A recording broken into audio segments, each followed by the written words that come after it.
অনেকদিন মানে টেনশনে যে আমার আমি ঘুম থেকে উঠলে আমার শুনতে হবে না তো আমার মামা নেই, বা ঘুম থেকে উঠে শুনতে হবে না তো যে আমার বাড়ি পুরো পুড়ে ছারখার হয়ে গেছে, মানে এরকম একটা ব্যাপার ছোটবেলা থেকেই আমি দেখে আসছি যে আম, মানে খুব মারামারি, বাড়ির ভেতরে বোম ব্লাস্টিং, সরি এগুলো বলা উচিত কিনা বাড়ির আমাদের, ভেতরে? হ্যাঁ আমাদের এরকম হয়েছে ভাই, আমাদের ফুল ফ্যামিলিকে আমাদের মানে আমাদের তো অনেক খাবার, অনেক ইয়ে আসতো, গিফট আসতো।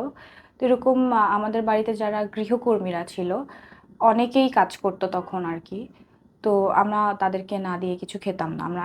এরকম আমার বাবা আমাদের শিখাইছে যে কখনো আমরা খাবার টেবিলে বসে ওদের ছাড়া খাইনি, আমরা সবসময় ফ্লোরে বসে মানে ওই যে হ্যাঁ, আহ, মাদুর পেরে, পাটি পেটে। মাদুর পেরে পাটি পেরে খেতাম, হ্যাঁ। হুম।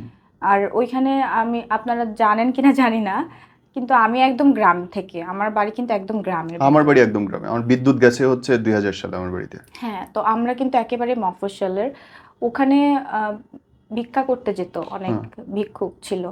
তো আমরা না তাদের সাথে বসেও খেয়েছি ভাইয়া হ্যাঁ, দুপুরবেলা। হ্যাঁ। আর প্রত্যেক শুক্রবার তো আমাদের এটা মানে থাকে না যে আমার বাবার একটা আদেশ ট্রেডিশন। ছিল যে তারা আসবে তাদেরকে আমরা খাওয়াবো এবং তাদের সাথে বসে আমাদের খেতে হবে। হুম। তাছাড়া তো বাড়ির গৃহকর্মী যারা ছিলেন অনেকেই 10-12 জন কাজ করতো, তাদের সাথে আমরা বসে বসে